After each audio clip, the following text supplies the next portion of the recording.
Hey everyone, welcome to the RotoGrinders Morning Grind podcast. I'm your host, Stevietpfl. It's Tuesday. It is May 21st. It is 2024. I almost said 23. We have an 8-game MLB slate to talk about here on Tuesday. Very interesting 8-game slate. We're used to like 15, 13, 12 type of games here on Tuesdays. So Keith gets an easy one here today. Joined today by my good buddy Keith Eys819. Keith, what's happening, my friend? Not too much. Been a bit of a rough day for me. Was on Grinders Live earlier. My internet was not holding up for me whatsoever, so had to bail on that. Ended up with way too much Pablo Lopez. Had some Joe Ross as well. So it's been a bit of a rough Monday for me, but that's all right. We're back here to rebound on Tuesday. Yeah, that's what we're here to do. So I was telling Keith before the show that like Mondays are my day off from RotoGrinders. Like it's the only day off I have during the week because of like my NASCAR schedule.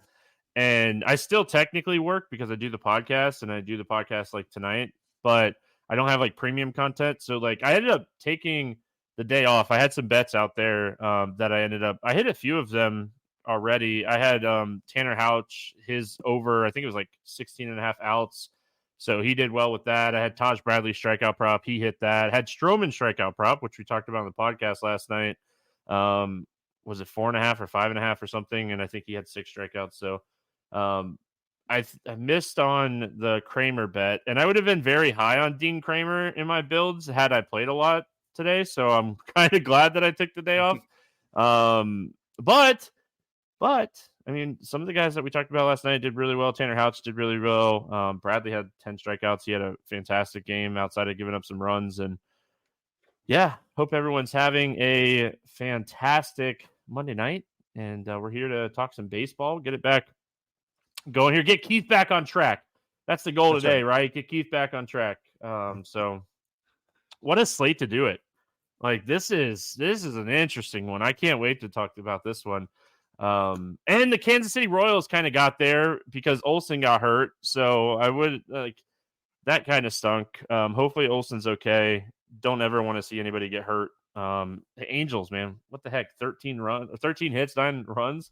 Framber Valdez after that dominant game. Rough. What an interesting Monday. If you're winning money on Monday, congrats. Yeah, what a slate. I mean, I bet you see some really interesting teams take down tournaments on Monday. So, all right. Monday's passed. We're on a Tuesday. What's up, YouTube? A lot of people hanging out on YouTube. Not going to break it all down, but what's up, YouTube? Seattle at New York. We got an 8 total in this game. Yankees a 166 favorite. Wu and Schmidt facing off against each other.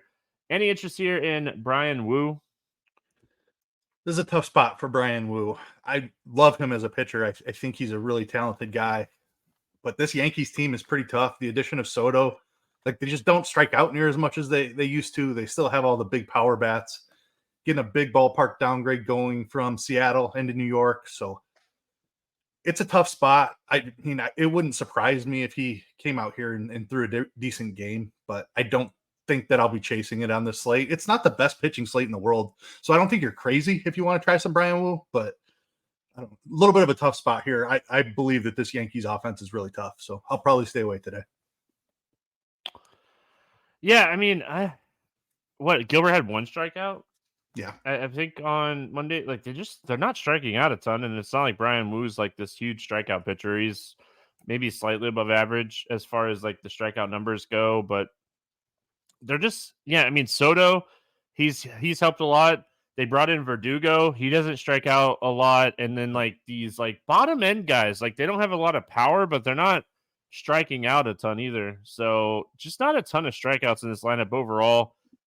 It's a tough spot for Wu. He's 8,500. I don't know what his pitch count is going to look like here. You know, if we play the 15 to 20 pitch increase, I mean, maybe he gets to 90, 95 here. I think I'm going to pass on Brian Wu today. Flip side, though, I have a ton of interest in Clark Schmidt. I mean, Seattle is a high strikeout team. Stroman's not a strikeout pitcher, and he was able to have a decent strikeout game. Clark Schmidt has actually been really good, I think, to start the season, despite a couple like games where he gave up 2 or 3 runs. Like he's been consistently pitching good this year. Any interest here in Clark Schmidt? Yeah, definitely. I mean, I'm basically interested in any pitcher throwing baseballs against Seattle at this point because they're the highest strikeout team in baseball. So, yeah, I'm in. Like you said, Schmidt's been really good. The strikeouts are way up at 27%. The leash looks pretty solid as well. Um, Coming off a great game against Minnesota, very similar matchup. Minnesota and Seattle are both really high strikeout, but there's a lot of power in those lineups. So very similar to the last matchup he just had against Minnesota, where he ended up with 8 strikeouts in 8 innings of shutout baseball. So that's the ceiling here in this spot again. I'm certainly okay chasing that in a very similar matchup here against a high strikeout Mariners team. Yeah, I'm in. Yep. Seattle Bats. Any interest in the Mariners here? I mean, it's Yankee Stadium. It's a nice upgrade for them. They've been below average on the season. And Schmidt's been pretty good as well, like we just talked about. So it's mild interest at best. I think you can try to chase some homers here if you want to, but I'm probably not something I'll do a ton of. Haniger was off to a decent start. That's kind of fallen by the wayside a little bit. Certainly don't mind Cal Raleigh in this spot.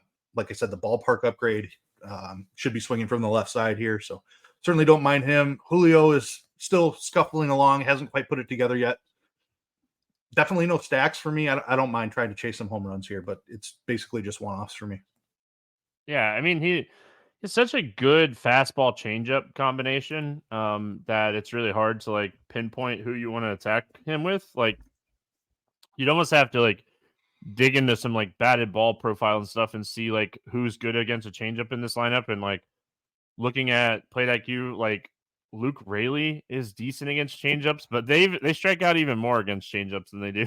Like, so I mean, it just makes us like Clark Schmidt more in this spot. So it would be power lefties. So like I don't even know if I consider like Luke Raley like a power lefty. But like Cal Riley, Luke Raley would probably be the two that I would take shots on. Canzone maybe. Not going to go out of my way to play Seattle Bats today. Good ballpark upgrade, tough matchup, and they got to face the bullpen too.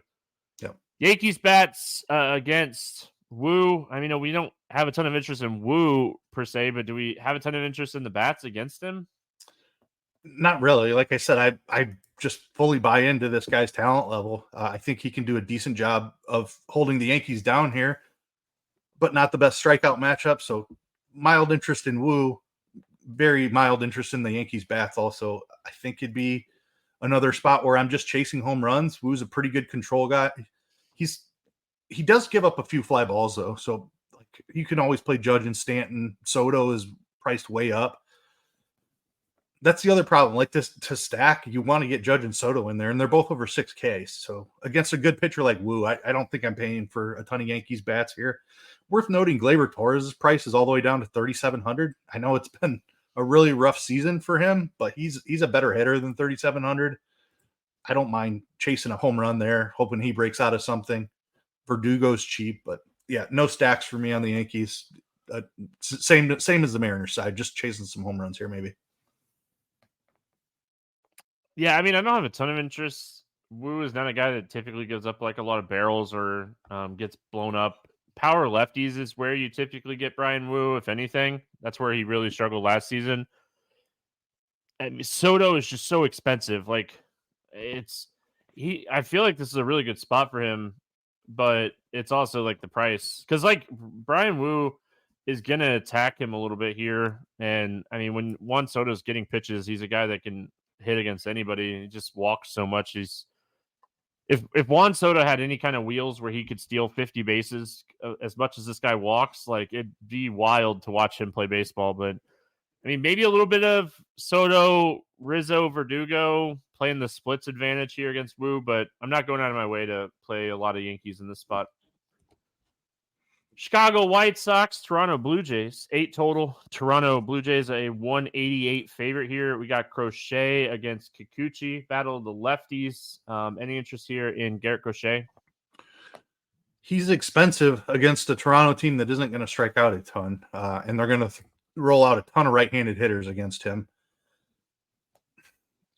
I'm struggling to find the upside for him to pay off 9,500. Like I said, it's not the best pitching slate, so I do think he's in play. I don't love this matchup for him with all the righties and the low strikeout righties at that. So I feel like he struggles to pay off this 9,500 price tag. If he's really low owned, maybe I take some shots on him on a weak pitching slate. But I'm not in love with this spot for Crochet. Yeah, I mean, I'm not in love with this spot either. I believe in the strikeout talent more than anything else here. So like if you want to roll the dice a little bit, like Toronto, their strikeouts are, I think they have the lowest strikeout. Yeah, they have the lowest strikeout rate, or second lowest strikeout rate in baseball against left-handed pitching this season. But like they're not a high WRC plus team. They don't have a ton of power against left-handed pitching. I think this is like one of those spots you could just be like, hey, I'm going to play the talent and the ability to strike hitters out and hope that he has a good game here. Because like ceiling wise, we don't have a lot of like high ceiling pitchers on the slate, and like he probably has one of the higher ceilings on the slate. So I think like if you just wanted to take shots on like his overall talent and his ability to throw 100 miles an hour past anybody, I mean, I think that's where you could potentially just take shots. The other side, I mean, I think Kikuchi is one of the best pitchers on the slate. The White Sox they're just dreadful. I mean, that's the nice way to put it. If we search their active roster right now against left-handed pitching, they have a 45 WRC plus. Like league average is around like 105 this season against lefties. They have a 45 WRC plus. They're hitting 176 with a 25% K rate against left-handed pitching this season. Kikuchi 9,300. This is a guy I'm going to have a lot of ownership on today. Yeah, like you look at the price and it feels like it's a little bit too much up at 9,300, but the matchup and the context of the slate, I'm totally fine with this price. Actually, when I opened up the slate, I was like, I don't know if I want to play Kikuchi for 9,300, but like as you go through these guys, there's not a ton of upside, like you just mentioned in any of these pitchers here today. So I'm okay paying 9,300 for Kikuchi. The White Sox are terrible. I wish there was a few more strikeouts in the lineup, but I do think the addition of Pham and De Jong being in there, Sheets has struck out a ton as well. If they put him in there, lefty. So there's some strikeouts in this lineup. They don't strike out as much as I want them to, but given the slate, I think it's totally fine spot for Kikuchi. Who do we play like against him? Like that's the problem, right? Like who do you play against Kikuchi, if anybody, here for the White Sox? Yeah, I mean, it's why we have interest in Kikuchi. It's not pretty out there. I will say Tommy Pham has been okay since finding a job here with the White Sox. Andrew Vaughn has not quite lived up to his prospect hype. Eloy Jimenez has been pretty brutal here recently, and he's always been kind of reverse splitsy in the last couple of years. Like this, there's just not a lot of talent here. You could chase a home run with somebody like De Jong. He's always had power against lefties. He just strikes out so much. Like it's boom or bust for sure for a guy like that. I don't think I'm stacking against Kikuchi. He's gotten the walks under control for the most part this season. He's done a really good job with that actually this season. So it's not the same old Kikuchi that we used to stack against because he was giving up a ton of power in addition to a ton of walks. Like he's always had the strikeout stuff, but he's kind of honed down the walks, which makes it a little bit tougher to stack against him. I think I'm just home run hunting against him here. Yeah. I mean, I don't really have anything else to add. I just maybe a little bit of Tommy Pham, De Jong, home run or strikeout, I guess. I don't believe in like the numbers that Mendick has so far this season, but like if Mendick did like hit second or something in this spot, maybe. But if he's hitting ninth, no interest whatsoever. Toronto bats against Crochet. Listen, we like bats on the slate. Don't get me wrong. We're gonna have some bats we like on the slate. Anything here for Toronto? Nothing that I love, and I just don't like playing Toronto against lefties. Like they don't strike out against lefties at all, but they also don't hit for any power whatsoever. It's just been atrocious. Like Vlad is just hitting way too many ground balls at this point in his career. I don't mind Justin Turner. If you're like, again, this is kind of just picking out home runs. Like Crochet is very talented. I think they're going to strike out more than they're used to in this spot. But I think you can try to find a home run here. Danny Jansen has been awesome against lefties. Turner, like I mentioned, I don't mind. Springer's power has disappeared against lefties over the last like 2 seasons. I think he'll be fine, but it's been a rough go this season.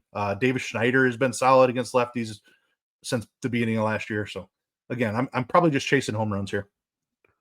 Yeah, if Schneider hits up towards the top of the order too, you can play him at second base at 4,100 on DK. You can get some. He has some pop. He's like one of the higher strikeout risks, but like when he makes contact, he usually hits it hard. So, I don't necessarily hate him, but I'm not going out of my way to play Toronto today. I like the Justin Turner call throughout his career. He's always been really good against left-handed pitching, but I think this is a spot I prefer Crochet over the Toronto bats. That's just how I feel right now. All right, Atlanta at Chicago, 10.5 total. 10.5 total the night before in Wrigley. We know what we're dealing with here. Atlanta's a 134 favorite. We got Charlie Morton against Javier Assad. I looked it up, 15 to 20 miles an hour blowing out the left center.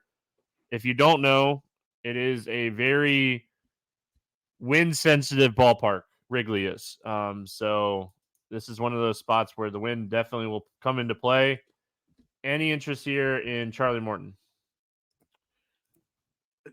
In addition to the wind blowing out, you also have both of these starters making back-to-back starts against the same team, which I've never liked that situation for a starting pitcher.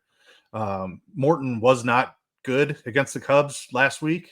He struck out 3 in 3 innings, struck out 4 in 3 innings. Sorry, gave up 4 runs. One of those was unearned, but he had 3 walks as well. So just, I don't like playing pitchers against the Cubs. There's enough power there.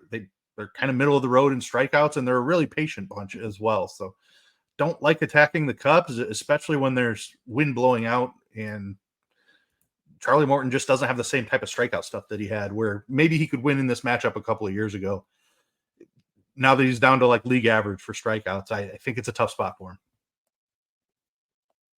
Yeah, I'm not playing him. I've went into detail on why I don't like pitchers on back-to-back starts, and the only reason that I had interest in Bradley and Houch on Monday, it was a severe ballpark upgrade going from Fenway to Tampa, and like both of those offenses really struggled this year. So no interest for me in Charlie Morton.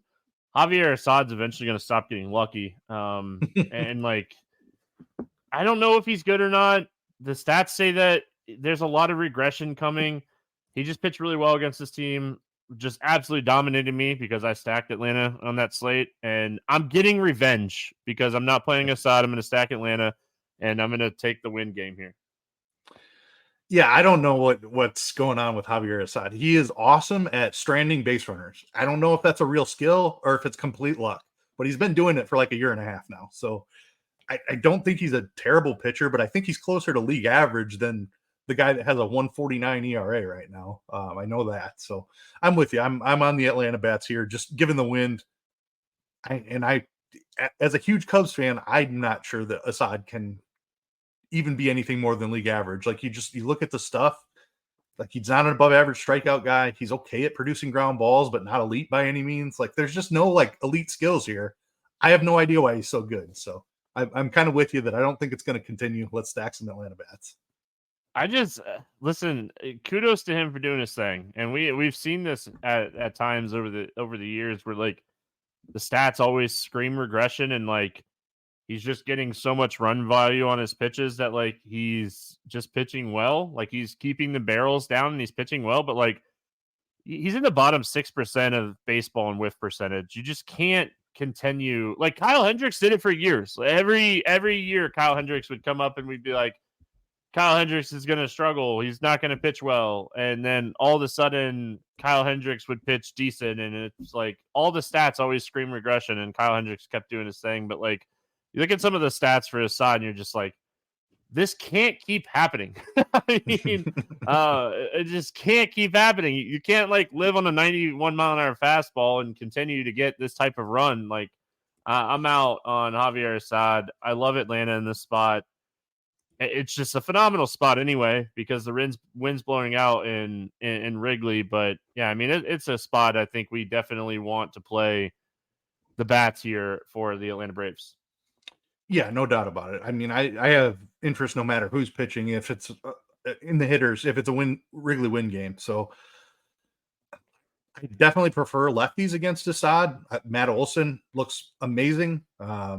Hasn't been that great of a season for Matt Olson, but this is a legitimately awesome spot for him. Michael Harris at 4,500 is another really attractive option. Albies will be swinging it from the left side in this spot. Is Austin Riley back? He should be, right. I think there's a chance that Austin Riley makes it back today.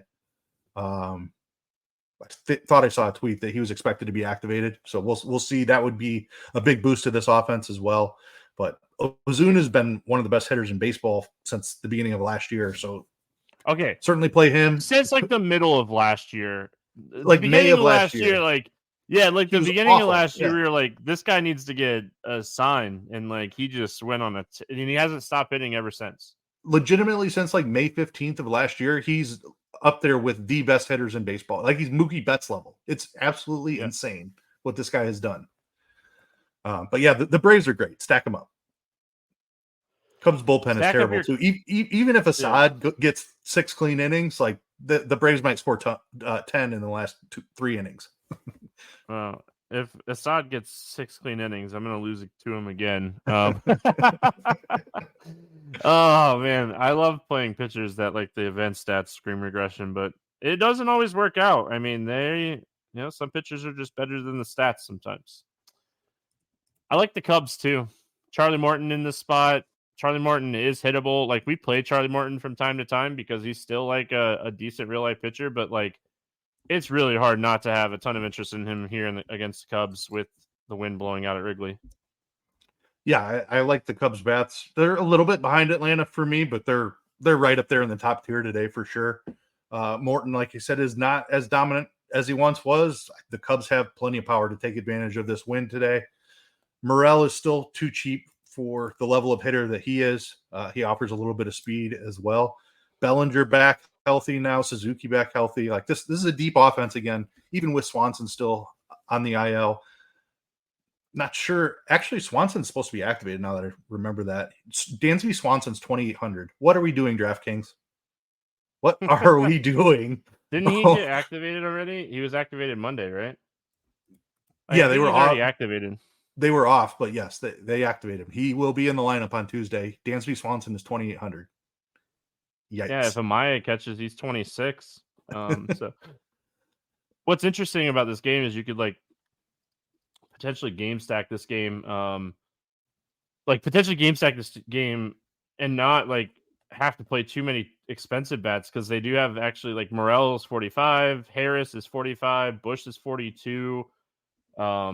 A lot of potential like bats in this lineup that are cheap where like you'll be able to stack and then maybe throw in like Ozuna or Acuna or something, but very, very stackable spot, very stackable game. Detroit at Kansas City, 9 total in this game. Pick'em game, Mize against Marsh. Any interest here in our boy Casey Mize? I don't. Not until we see the strikeouts come back. I also think that Kansas City's an above average offense. Like they're kind of sitting around league average, and they have been all season. But I think there's talent here. Bobby Witt's like an elite level player. A lot of talent in this Kansas City lineup. Until I see some more strikeouts from Mize, he's tough to roster in DFS. He's cheap, but I don't have much interest in picking on Kansas City.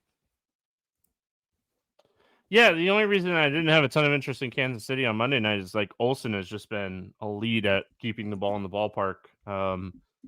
Mize, on the other hand, you don't necessarily have to worry about that too much. His strikeouts are just really, really concerning. I don't know if he's back to 100% yet. I think that's my biggest concern with him. He's had some really good matchups like, Miami last time out where they still hit him a little bit. Struggled against this team the last time he faced them. I think he's going to struggle a little bit in this spot. So I'm out on Mize, and I think Detroit's better than people are giving them credit for. I think this lineup is actually decent enough where I don't think I want to play Alec Marsh if he's going to be chalky today, but there's not a lot of options under 8K just in general on the slate. So like, I really do think like he might get some ownership today. And just in my head, it sounds like a terrible idea. Yeah, I mean, I have interest, but I don't love it if it's chalk. I'm with you on that. There's no way he's not going to be popular today, Keith. Like the pitching that we have on the slate, the bats that we have on the slate, like I have a hard time not seeing like him get some ownership in this spot. Yeah, unfortunately I agree with you. He's definitely the best option under 8K. I don't even think that's really debatable. just given the matchup. He's been really good his last 2 times out as well. The strikeouts have ticked up. Like he's below average on the year, 20.7% strikeouts on the year, but he's had 7 strikeouts in each of his last 2. One of those was against Seattle, who strikes out a ton. The other one against the Angels, who are terrible. So I don't know if it's real or not, but worth noting that he has been finding some strikeouts here recently. So as long as he's not like 40% owned, then I'll have some Alec Marsh. I don't know. We'll see what that ownership looks like, but unfortunately, I think I agree with you. He's probably the chalkier guy under 8K. And I don't want to like give off the wrong vibes here. Like, I do think he's potentially the best option under that price tag. The biggest thing for me with Alec Marsh is like when he went out he almost missed like 2 weeks. It was really like borderline 2 weeks. And he came back and he was in the upper tier of his velocity again, right? Like he was really struggling with velocity over that stretch of like 5 or 6 games, came back, averaged 94.5, 94.3. And he didn't average 91 or 94, but one time out of those other 2, 4, 5 starts. So 5 starts one time. The first for opening day, he averaged 94 miles an hour on the dot. He did not average 94 again until he came back from the IL. And it's really good to see, right? Like when you're a guy that relies on the fastball, changeup, slider combination, you need the fastball to be doing his thing. So, I mean, I think he's the best play under 8K. I just don't know if I want to play chalky Alec Marsh. I'm not saying I'm going to fade him. I don't want that to be the thoughts here. I just think that like if he's chalky, I might be underweight. Or I might be overweight. I mean, I don't want to be. I think Detroit's kind of sneaky good. Like the top half of this lineup's really good. The bottom half of this lineup is awful. Can he beat the top half to get to the bottom half to beat the bottom half? I think is the biggest thing here. What are your thoughts on the Detroit bats?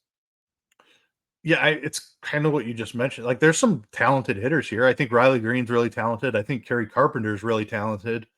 Wenzel Perez has been good this season. Mark Canha has been a solid vet all like throughout his career. I mean, at least a league average hitter pretty much every season. Torkelson has big pedigree. He hasn't been as good, but those top 4 hitters or whatever in this lineup have been outstanding this season. So I don't hate it. Like Alec Marsh I don't think he's going to be some dominant pitcher. Stranger things have happened. They're not going to be one of my favorite stacks by any means, but I don't mind a little exposure to Detroit. Probably more of a 3-man, 4-man type of stack, but I will probably have some exposure, at least to Green and Carpenter in particular. Free money Freddy, baby. Grand slam off Saccone. Dodgers up 5-1. You can't get the bases loaded the Dodgers with no outs. They're going to beat you, which is great because I have Dodgers -1.5 from the podcast yesterday. If like a little bit of leverage, if like Marsh is popular today, a little bit of leverage is like Green, Carpenter, Perez, maybe a little Colt Keith just because he's really cheap. But I really think like Green, Carpenter are like where Marsh could potentially struggle in this spot. And I know Marsh has been better against lefties this year. He was awful against lefties last year. So if we're looking at a larger sample size, lefties is where he really struggled last year. So changeup helps. Kansas City, I think they're stackable today. They're like you said, they're on the verge of being really good. Like it wouldn't shock me if the Royals end up as like a top 5 offense to finish out the season. Like they have so many good hitters throughout this lineup that people won't consider like good hitters. So I kind of like the Kansas City Royals today. Probably more of a main, like a secondary stack, but that's just because I'm going to love the Dodgers again. And I have a weird take on the Colorado-Oakland game. I can't wait to talk about that one. But yeah, I mean, I like Kansas City today. Yeah, I do too. I like Mize is going to keep getting better the further away he gets from this injury. But he's nothing spectacular at this point. Like the walks look really good, but he doesn't miss any bats. He's given up plenty of barrels, like and a ton of hard contact. So I like this Royal stack a little bit. I agree with you, more of a mini stack. Like I think Witt and Sal Perez are both elite hitters. We know that. I think Pasquantino and even Massey at this point are like really good, at least average, probably a significantly above average major league hitters. So like of those four, like you pick your favorite three, whatever positions you need, and use that as a little mini stack. But yeah, there's a lot of talent in this Kansas City offense. I'm with you. Like I think Fermin and even Melendez can turn into something. Isbell was a pretty decent prospect coming up as well. So just a lot of talented young hitters in this lineup that continue to get better. Like we've like Massey last year, we were waiting for it and it never happened. Kind of same with Pasquantino as well. And now we look at them this year and their numbers look great. And we're like, yeah, they're legitimately good hitters. I think other guys in this lineup like Melendez and Isbell could take steps forward like that. But for today, probably more of a mini stack just because I think Mize is still pretty good, even if he's not the elite guy that maybe he was projected to be. All right, moving on. We got Baltimore at St. Louis facing the hot Cardinals. 9 total here. Baltimore a 152 favorite. Kyle Bradish, Lance Lynn. Any interest here in Bradish? I do have some interest in Bradish. The price tag is a little tough to swallow at 8,800, but the St. Louis team, like I know they've been a little bit better here recently, but look at their season-long numbers, and it's just been horrific out there for them. Bradish obviously has not pitched much this season. He did get up to 85 pitches in his last start, 90 in the start before that. So I think he's fully stretched and good to go. It's not a strong pitching slate. So while I don't think it's the highest of upside spots, I think he can put up a decent outing here at 8,800 and be totally fine. Yeah, I think he's fine. I think that's just basically what it is. He's just fine. He has shown really good ability to get left-handed hitters out this season, which is good when you're facing this team. Like you said, you look at the overall numbers this year, and they've really struggled. I know they've been a little bit better recently. Good for them.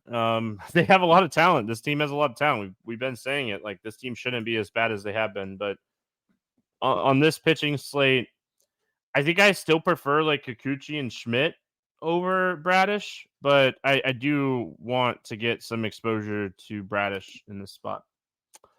Lance Lynn on the other side, no chance, man. No, there's just no chance I'm playing Lance Lynn against Baltimore. Yeah, Baltimore is scary good. Like their power is off the charts. Gunnar Henderson, who we'll talk about, leading the majors in homers. Good for him. Like what a stud. I'm not playing Lance Lynn against this Baltimore team. I think Baltimore is my favorite stack pivot off of Houston and the LA Dodgers today. I think you can stack this lineup top to bottom. Lance Lynn has really struggled this year. I think this is an amazing, amazing spot for Baltimore. It's getting hotter in St. Louis too. Like it's just such a good spot for Baltimore. Yeah, I'm right there with you. I love this Baltimore offense. We've been talking about it since last year, how good and talented. Very similar to what we were just talking about with Kansas City. Like there's just young hitters who are growing into major leaguers. Like it takes time for these hitters to develop. We've seen the massive jump from Gunnar Henderson this year. I mean, he was awesome last year, but now he's like in that elite stratosphere. Their whole lineup is littered with these guys. Colton Cowser's kind of the breakout guy this year as well. Like just top to bottom, this lineup is really talented. Lance Lynn doesn't have much left, and I think Baltimore beats him up today. I mean, Ryan O'Hearn's still hitting the ball super hard. Cowser's hitting the ball hard. Rutschman's hitting the ball hard. Gunnar Henderson, like you mentioned, he's just been phenomenal. It's really hard not to pay up at shortstop on every single slate right now. It's just shortstop is just so incredibly loaded. Gunnar Henderson has just been phenomenal. So love Baltimore. Like I said, they're one of my top stacks on the entire slate. St. Louis bats against Bradish. Any interest here in the Cardinals? Not in the stack. I will say Goldschmidt's been turning it on of late, and he's still really cheap because of how awful he was to start the season. 3,900 for Paul Goldschmidt. That's too cheap. Bradish has had a problem with right-handed power in his career, been reverse splitsy. So I don't hate Paul Goldschmidt. Arenado's fine. He's cheap too at 4K. But I think Bradish is an above-average pitcher. I'm not stacking St. Louis. Yeah, they've been a little bit better. I just don't see him going bonkers in this game, but I could be wrong. Angels at Astros, 9 total. Houston, a huge 196 favorite. Griffin Canning, Christian Javier. Any interest here in Canning? They are tempting us with this price tag. They are. They threw the price tag to really make us like look into it for sure. I don't play pitchers against Houston in DFS almost ever. Griffin Canning was atrocious to start the season. We knew he was better than what he was pitching. He's turned it on here a little bit late. He's been okay in his last 3 starts. He's 5,500. The guy has a 90 to 100 pitch leash. Can he survive against Houston is the question. Like, he's not going to get a ton of strikeouts, so he has to limit the run prevention. If you think he can do that, he can probably go 6 innings in this spot. And even if he only gets 3 strikeouts in 6 innings, that's more than enough to pay off 5,500. So it's tempting. I'm not saying I'm going to do it, but the price tag is enough to make you think about it. I mean, I played Joe Ross on Monday night. That didn't work out well. He left with an injury, but it's the price tag where you don't need a ton for that price. Like, you'd be thrilled with 15 DraftKings points for 5,500. Griffin Canning can get there. It's not a good matchup by any means, but the price tag makes you think. Yeah. I don't think you could play Canning a lot. Like, if you're playing 150 and you're like, hey, I'm just going to play him to try to get 15 points out of him to get one of these like top end stacks and still get a good pitcher, sure. He's been really bad this year. This team's really good. They do have days where they just don't show up to the ballpark, and they are like, you can maybe get them on that day. But yeah, I mean, overall, we have a lot more interest in the Houston bats. It's just the price for Canning more than anything else. It's the price, 5,500, where we were like, is there a pitcher under 7K, 8K that we want to play? Christian Javier, other side of this game, 8,600 for Javier. Decent matchup against the Angels. Any interest here for Javier? Yeah, I just don't know what to do with this guy. Like, the strikeouts have been disappearing for the entire season. He got a great matchup against Oakland and was dominant his last time out. It's a similar matchup to that in this spot against the Angels. The Angels have been just atrocious against right-handed pitching. I actually played a little bit of them on Monday night against Framber just because Framber was chalky, and they've been way better against lefties. There's no chance I'm playing any Angels bats. Is Javier going to deliver strikeouts is my only question here. Like, he's changed his pitch mix. Like, he's throwing his changeup a lot more. I don't know what to do with Christian Javier is my conundrum here, basically. I think the price tag is fine. I think it's a great matchup. I just don't know who Christian Javier is at this point. I'll probably have some at 8,600. I don't think Christian Javier knows who Christian Javier is at this point. Fair. We did a deep dive on him. I did a solo show his last start, and like went through Baseball Savant and like showed off my process of doing like a dive on a pitcher, and like it just like nothing standing out on why he's been so bad, like nothing. And then like he went out and had 8 strikeouts. So I worry a little bit about like his swing and miss stuff against lefties. So like I want to see the lineup. I think that's how you gotta approach Javier today. If there's like 5 or 6 lefties in this lineup, even though they're not going to be like the best lefties in the world, I mean, you might get off of Javier. If there's 6 or 7 righties in this lineup today, I think you might get on Christian Javier. So I think it's going to come down to lineup, because like his splits are really extreme this year. They were pretty extreme last year as well, but his splits are very, very extreme this year. So it'd be a lineup thing for me on Christian Javier.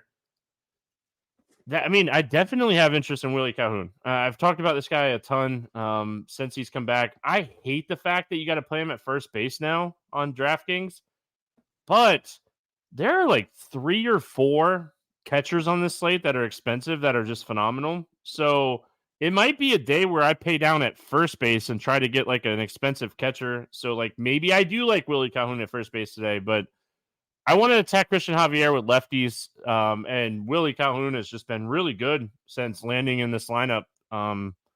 He obviously has something to prove, and he's proving it. He's hitting really, really well right now. Yeah, I mean, I think you're just chasing home runs here against Javier. I like the Willie Calhoun call quite a bit. I'm just like Rengifo hasn't been that good against righties. He's definitely better from the other side of the plate. Shanwell is the other lefty I think that you look to, even though he hasn't been that solid this year either. I'm not sure even what other lefties they have, to be honest with you. I don't think you're going to see a ton of lefties in here. Yeah. But I don't know. Chasing a home run with Calhoun or Shanwell, I'm fine with that. The other lefty that should be in the lineup is Mickey Moniak at 2,900. So, cheap outfielder that has some pop. I know, like he's off to a pretty slow start this year, but he has a really sweet swing, and he's going to eventually get it going. So I don't mind him in this spot against Javier if they hit him up towards the top of the order. There's somebody else that I can't think of right now. Cole Tucker. Cole Tucker, yeah, that's who they just called up. Other. Yeah, he's the other guy that they've been hitting up towards the top of the order sometimes against right-handed pitching. Like, you could make a pretty cheap 3-man lefty stack here with these like 3 or 4 lefties towards the top of the order. I wouldn't go more than like a 2 or 3 man with the Angels, though. I just don't know if they have saying this after they just scored a double-digit runs on Monday night, but they definitely have more upside against left-handed pitching than they do against right-handed pitching. But I think it's more of like a 3-man type of stack here at most. Houston, I mean, it's really hard not to have interest in the Houston bats. Like Canning, I know he pitched decent last time out. He's had a couple decent starts, but his strikeout rate is way down. The stuff just doesn't look sharp. Houston's one of the best offenses in baseball. One of the reasons that I'm like, I don't know if we could get those 15 points out of Canning is just like, this is a really good spot for Houston bats. Yeah, they're one of the better offenses in baseball. Kyle Tucker has been outstanding this year. Altuve's been good. Alvarez has taken a step back, but I don't buy that for a second. I still think he's a top 3 hitter in baseball. He's down to 5,300 as well. He's been under 4K on FanDuel as well, which is just, it's way too cheap for this guy's talent level. Jordan is going to be one of my favorite hitters on the slate again, as he was on Monday night. Bregman's turning it on. I definitely prefer Pena against lefties. Same with Diaz, but they're totally fine. Pena still has some stolen base upside. Singleton's been really good for this team. He's still only 3,500, so just a value bat that you can get in there that helps you get up to some of those studs. But yeah, I like Houston a good amount here. Even if I throw some darts at Canning, it's just because of the price tag. I'd much rather play Houston bats than Canning.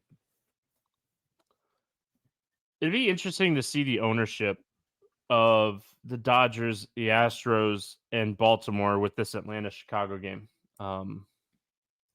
With the pitching, like not having a ton of cheap pitching either. All right, let's talk about this game because this game is super interesting. It's Colorado at Oakland. These two offenses facing off against each other.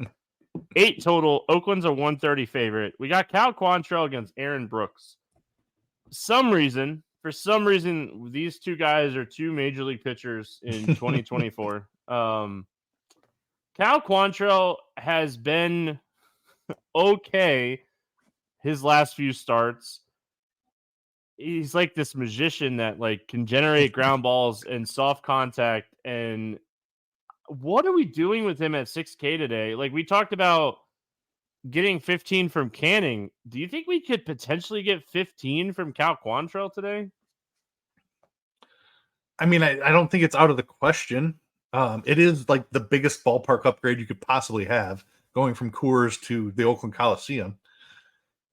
He's so BABIP dependent. Like the strikeouts have actually been okay the last couple, which I don't know where this has come from. Even when he was with Cleveland, Quantrill was a way below average strikeout guy. So to see him even 5 strikeouts in 6 innings is like out of the norm for him. I have no idea where the 9 strikeout game came from. I don't expect to ever see that again from him in his entire career, but it's on the game log. We got to acknowledge it. I don't think it's crazy. We talked about how it's a weak pitching slate. So I think I would rather take shots on Canning just because I believe he's a much more talented pitcher, even though the matchup is way worse for Canning than it is for Quantrill. Oakland, like they're going to strike out some, but I don't expect Quantrill to continue the strikeouts that he's gotten the last 3 starts here. So I don't. If you think he can get 4 or 5 strikeouts and go 6 or 7 innings, like he can get you 15 points. But I don't know. I can count on one hand the number of times I've played Cal Quantrill in DFS. I can tell you that. Yeah. I will say, I don't think Cal Quantrill is a good pitcher by any means. I stack against him a lot. I'll probably have some Oakland bats today too, but I might play a little bit. It might be one of those like DFS spots where I play both sides of this spot. Aaron Brooks, and okay, really quick before we move on to Aaron Brooks, Cal Quantrill is going to go 90 plus pitches, whether he's pitching good or bad. So the floor of the pitches is always nice because you know what you're getting out of Cal Quantrill. When he's getting shelled, they're still going to let him go out there and throw 90 pitches. So, I mean, I like that aspect of trying to get to that 15-point number. I don't think he has 35 fantasy points in him ever again. That might be the last time he scores 35 fantasy points in his career. Aaron Brooks, not good. Journeyman, KBO, Major League Baseball, KBO. Don't know how, but he's back and he's pitching for Oakland because they don't have anybody. He threw 7 innings the other night against Houston. Yeah, I don't know if I'd say dominated. Let's use that term a little bit. Are we playing any Aaron Brooks against one of the worst offenses in baseball and trying to get to that 15 to 18 point number here? I think I would play Quantrill over Brooks. I think I prefer Canning over both of them. It's like the nature of the slate. It's a conversation worth having, though. Like, and especially given what he just did to Houston his last time out in Houston. It's not like this game was in Oakland and a bunch of balls died on the warning track. This was a game in Houston against one of baseball's best offenses, and he was really solid. 7 innings, 5 strikeouts, 1 walk, 3 runs. Like, if I could repeat that performance here today, I'd play him. I don't know that he can. Like, he wasn't even a huge strikeout guy over in Korea, so I don't know. It's disgusting that we are even talking about it, but flip a coin between Brooks, Quantrill, and Canning, and maybe you get lucky, but with one of them. I think I'll probably take a stand. Like, I'll just play one of them 10% or 12% in my portfolio of lineups and call it a day. I think it's Canning at this point, but certainly all 3 of them are worth considering. Yeah.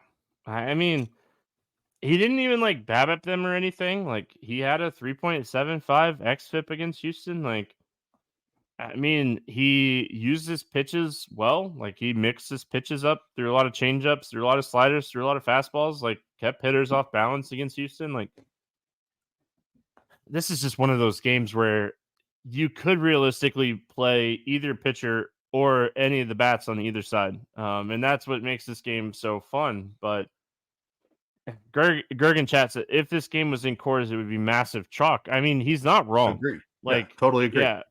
But like Keith said, I mean, one of the biggest ballpark shifts you can get is Coors to Oakland. It suppresses strikeouts, and it generates a little bit more outs for the pitchers because of the huge foul ball territory. But I mean, we're not really playing these guys for strikeouts. We're playing these guys to get like 6 or 7 innings and try not to give up more than like 2 runs. So get a few Ks on the way.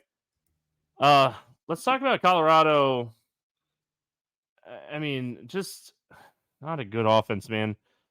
Ryan McMahon, I think, has to be at the top of the board when you're looking at the Rockies. Outside of that, I mean, Charlie Blackmon's 4K. We're still getting a lot of cheap Colorado bats here. If you want to go down that route, Hunter Goodman at catcher has a little bit of pop. We're waiting for it to show up in the majors still, but he is getting a pretty good matchup here against Brooks. Any interest here in the Colorado bats? Yeah, I mean, Brooks' last start against Houston was easily my highest on offense. So I have no problem trying to attack Brooks. It's just who do we look at in this lineup is the biggest problem. I agree, McMahon is my favorite. Blackmon is definitely second. Probably go Tovar after that. Like big ballpark downgrade, but I don't personally think Aaron Brooks is any good. So because of the ballpark, it's probably more of a mini stack for me, but I'm certainly okay with the matchup. Oakland bats. I mean, it's the same guys we've been playing, right? Roker, Langoliers, Blade, McCann's a cheap catcher. Seth Brown's really cheap. He hasn't been hitting very well, but we know he has power. It's the same guys. I mean, you want to attack Cal Quantrill with some power. Just again, I think you play both sides of this, and I hate saying that, but like I really think you can play both sides on either side of this game. It has an 8 total because both these offenses stink. Yeah, certainly true. And the ballpark is a factor in that as well. But I have more interest in the Oakland side here than I do in the Colorado side. I don't know if Quantrill or Brooks is better, but I think the Oakland offense is better than the Colorado offense, especially when the Rockies are away from Coors. So I will full stack Oakland a couple of times here at least. Rooker and Langoliers are clearly my favorite. Blade is coming on a little bit. I certainly don't mind him at all. If Toro's up near the top of the lineup, he's fine. If Soderstrom's in there, I certainly like him. He's still cheap. Also has first base eligibility, so you can play him at catcher or first if you want Langoliers in there as well. I have quite a bit of interest in this Oakland stack, actually.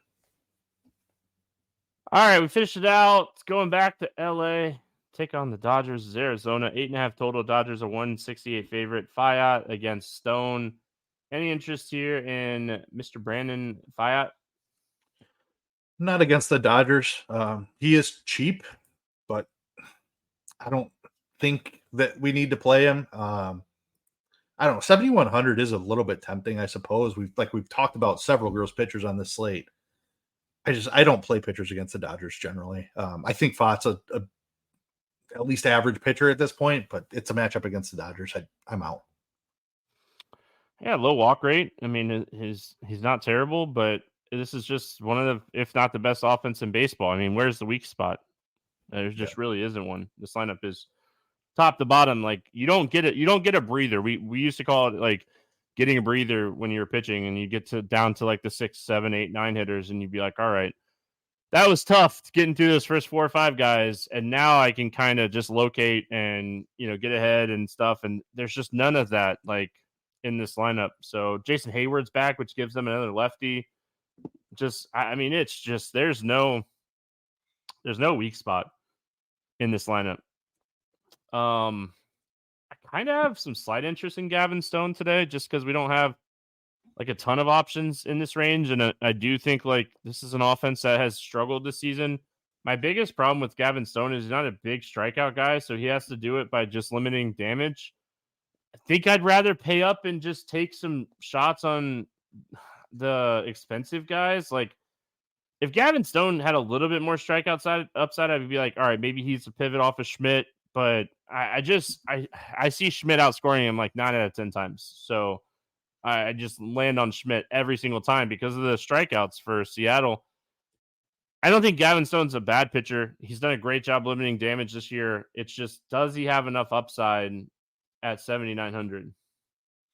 Yeah, the upside is what concerns me as well. Like you said, Arizona's been really bad this season on offense, especially against. They've been outstanding against lefties. They've been awful against righties. They don't strike out against either one, though, is the problem. So I'm with you. I'm struggling to find the upside here for Gavin Stone. It's a difficult strikeout matchup, and he's not a big strikeout guy anyway. So I don't think I'm playing Gavin Stone. The Diamondbacks are just not a team I like to pick on because they make a ton of contact.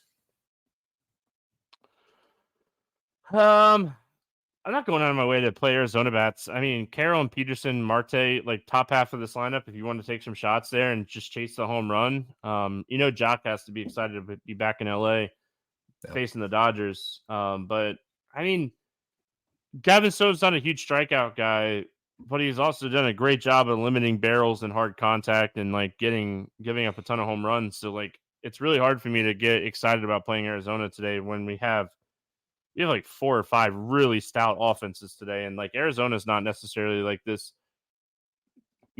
bottom of the barrel type of stack. I mean, the guys you want to play, Marte's 53, Peterson's now at 44, Carroll's at 47, Walker's 49. Like it's not a cheaper stack. You still got to pay up for them. Yeah, I don't have a ton of interest in the Arizona stack. I do like the Jock call a ton. Like a 4,400 is a very fair price for him in this spot. I don't have much interest outside of that. They've been really bad against righties. If Carroll was right, I would have a ton of interest in him at 4,700, but I need to see a little bit more out of Corbin Carroll. I know they've got him back up to the top of the lineup. He's been better than he was to start the season, but still not what he was last year. So still waiting on it a little bit for Corbin Carroll. Dodgers bats. I mean, stack them up again, right? Just keep stacking them. Yeah, I mean, I think Fott's a good pitcher, but the Dodgers are better. There's no doubt about that. Like you can just play them every time they're on the slate. They're expensive. There's not a ton of great cheap pitching options on this slate, so it's going to be difficult to fit them in. But I think you need to find a way to make it work at least a couple of times. So I prefer lefties against Fott. I'll say that. Ohtani would be my favorite option here. Freeman is right there. Hayward is still really cheap. Definitely don't mind him. I think I've given up on Gavin Lux at this point as far as lefties goes, so wouldn't mind seeing him out of the lineup again. I'd rather play Rojas over Lux at this point. Yeah, I mean, you don't have to play either one of them. Yeah, fair. Yeah, play those cheap Angels bats. All right, let's play the morning grind game, and then we'll get out of here. Thanks, everyone, for hanging out with us. Under 8K to get 6 or more strikeouts. I will go Alec Marsh here. That might be the only option. Might be the only one. I honestly don't think any of these guys get more than 6 strikeouts. If I had to pick someone, I'd say Mize, but I don't feel good about it. I know the talent Mize has. He just hasn't shown it yet. Over 8K to score under 15. Who's your bust today? It pains me to say it because I really like this pitcher, but this is a tough spot for Brian Wu going into Yankee Stadium. 8,500. I will not have any Wu today. Surprised you gave me the layup, but I'll take it. Give me Charlie Morton as my bust today. Thank you, Keith. Over 4K to hit a home run. Who's going yard today? Give me Matt Olson in that Wrigley win. It's a great spot for him. He's going to get right this season. So love Olson here today. Yeah, I'm going to go to a catcher. I do not like paying up a catcher, but it's really hard not to talk about how good this guy's been lately. Give me Adley Rutschman against Lance Lynn. Just what a spot. This is, I was looking at the weather. This is the best hitting conditions outside of Wrigley today. It's going to be 92 degrees. It's going to be hot. Good hitting conditions today in St. Louis. Give me Rutschman. Under 4K to get 2 hits. Who's a cheap bat that you like today? Expect Dansby Swanson to be back in the lineup. 2,800. He hasn't been fantastic this season, but he's a better hitter than 2,800. That's for sure. I'm not scared of Charlie Morton. I like it. I'm going to go to my boy, Willie Calhoun. He's cheap. I like this spot for him. We talked about how Christian Javier has really struggled with left-handed pitching this season. So give me my boy, Willie Calhoun. Stack to score 6 or more runs. Who do you got today? I'm going to go the Baltimore Orioles against Lance Lynn. Love this spot for Baltimore. Yeah, that's a good idea, Keith. Really good idea. I like that one. I'm gonna go Cubbies. I think Atlanta is gonna be really popular, but give me the Cubs. Hopefully they're the lower owned stack here. Love this spot. Good hitting conditions in this one. So give me the Cubs. Any player picks or player props, not picks, player props or pick and plays that you like on the slate? So there's actually a fair amount posted up at this point. There's a lot of 640 games that aren't on the slate today. But I was looking over those. There's not a ton that I'm liking. Games that we didn't break down here on the podcast, but lots of other options that are already up. I'm interested in Cal Quantrill at 16.5 outs. The ballpark upgrade, out to Oakland, as good as he's been his last 3 starts, I don't know. I don't know that I'm going to officially bet that, but Cal Quantrill over 16.5, I'm interested in. I I don't know. No strikeout props are really jumping out to me at this point. I'll dig a little deeper tonight, but I don't have an official play at this point. I don't think. The one that I want to see, it's not up yet. I want to see if Kikuchi comes in at like 5.5 strikeouts. That's what he's come in at a lot of times this year. I'm really interested to see what his strikeout prop is. And I'm really interested to see what Clark Schmidt's strikeout prop is. Those are two that I'll be looking at. I mean, nothing else like jumping off to me, like off the board. Any lines, any money line against the spread, anything like that you like here? Nothing there jumping out either. The Wrigley one was the total was something I considered. I'll probably wait and see what the weather looks like a little bit closer to game time on that. Maybe I miss a half a run by waiting. But if Roth is super excited about it in the morning, then maybe I jump on the over in the Wrigley game. I didn't see any money lines that really stuck out. So unfortunately, I'm kind of dry on the bets tonight. Hey, I'd rather you be dry than give out something you don't like. And I think everyone appreciates that too. So I like Baltimore over 4.5 total runs in this one. This is a spot that I absolutely love Baltimore. We talked about the hitting conditions, and this game has great hitting environment as far as the weather. So really like this spot against Lance Lynn. They're going to have plenty of lefties to go up against Lance Lynn. So Baltimore over 4.5 runs. You can get this right now on Bet Rivers at -113. And if you're in Florida, you can get it on the Hard Rock at -115 because that's what I just bet it at. So yeah, Baltimore over 4.5 is what I like here. That's going to wrap it up for Tuesday. We're back on Wednesday. Appreciate everyone hanging out with us. If you haven't already, hit that subscribe button over there on the RotoGrinders Morning Grind YouTube page. We appreciate all the kind words, and we'll see you again tomorrow.